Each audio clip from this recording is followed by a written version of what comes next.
จะมีเปิดปิดนะเปิดมาแล้วบอกเครื่องมันแห้งอย่ารถของไอ้มันแห้งอย่าจึงไปซื้อข้าวแกงแต่มันแห้งรถสปอร์ตบ่มีขี่ขึ้น3 ล้อและแท็กซี่แต่งตัวมาก็ยังดีเงินติดทงก็บ่มีย่าเราเข้ามาจากโบกอย่าไอ้โบกินเรานอกอย่านั่งเข็มมาจากตอกอย่าหอยเชอรี่มันกรอบอย่าพากันเมาได้ยอกสาวพากันกินแต่เหล้าขาวมีของแจมแม่งคักเราเอ้มึงหมดต้องมาถามมันนำมาวันมันแมนไทย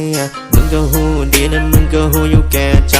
ขนาดโดดมาสแตงยังบ่สู้พวกกูโหลดไทยวัดกันที่ผลงานบ่ได้วัดกันที่ความไว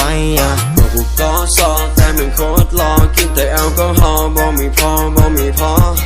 กูอยู่กับสามีโอพีเข้ามาเลยเลดี้เดี๋ยวไอจะแจกฟรีถึงหมดที่ไอมีอย่าอู้อย่า1 2 3 that's คือมันแห้งอย่ารถของไอมันแห้งอย่าถึงไปซื้อข้าวแกงแต่มันแห้งรถสปอร์ตบ่มีขี่ขึ้น3 ล้อและแท็กซี่แต่งตัวมาก็ยังดีเงินติดทงก็บ่มีย่า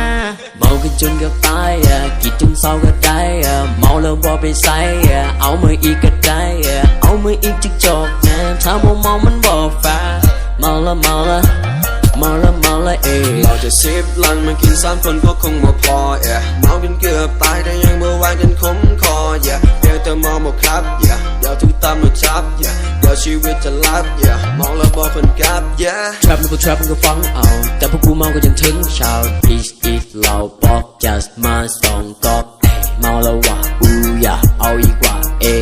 เมาแล้ว Trap เมาแล้ว Trapกูบ่แม่นนกแรปสตาร์กูบ่แม่นนกร็อกสตาร์แต่พวกกูเป็นราชาพวกมึงยังบ่ฮู้ว่าแรปอยู่ในสตูดิโอเตรียมพร้อมที่จะเอาไปโชว์ตอนอัดเพลงจะบอกต้องโตผู้สาวไล่บ่ได้ขี้โมตื่นมาแต่เช้าก็มีแต่อยากเอาแนมเห็นตะเวนก็มีแต่อยากจะเมากันพอดีและเอากันไปอยู่ที่หลังนาอยู่หลังคาอยู่โซฟาเครื่องมันแห้งอย่ารถของไอ้มันแห้งอย่าจึงไปซื้อข้าวแกงแต่มันแห้งรถสปอร์ตบ่มีขี่ขึ้น3 ล้อและแท็กซี่แต่งตัวมาก็ยังดีเงินติดทงก็บ่มีย่าเครื่องมันแห้งอย่ารถของไอ้มันแห้งอย่าจึงไปซื้อข้าวแกงแต่มันแห้งรถสปอร์ตบ่มีขี่ขึ้น3 ล้อและแท็กซี่แต่งตัวมาก็ยัง